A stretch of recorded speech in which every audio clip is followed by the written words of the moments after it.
আমি সুন্দর একটা ভর্তা বানিয়েছি।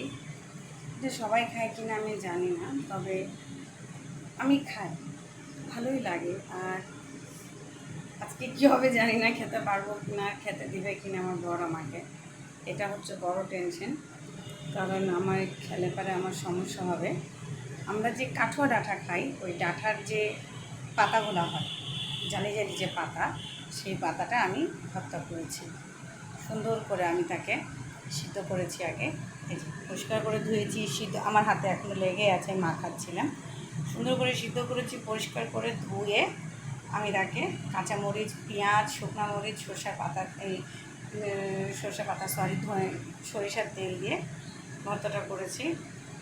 খেতে খুব মজা, গরম গরম ভাত দিয়ে। কিন্তু আজকে আমার মজা হবে না, আমাকে খেতে দেবে না। কিন্তু যারা খাননি তারা একবার ট্রাই করে দেখবেন, আসলেই খুব মজা।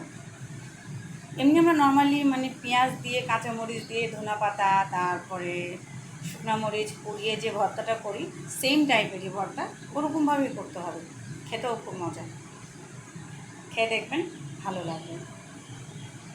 আমার খুব পছন্দ, খেয়ে দেখবেন ভালো লাগবে। আজকে করেছি, আমি জানি না খেতে দেবে না, কিন্তু তারপরও যাই হোক, আমি না খাই।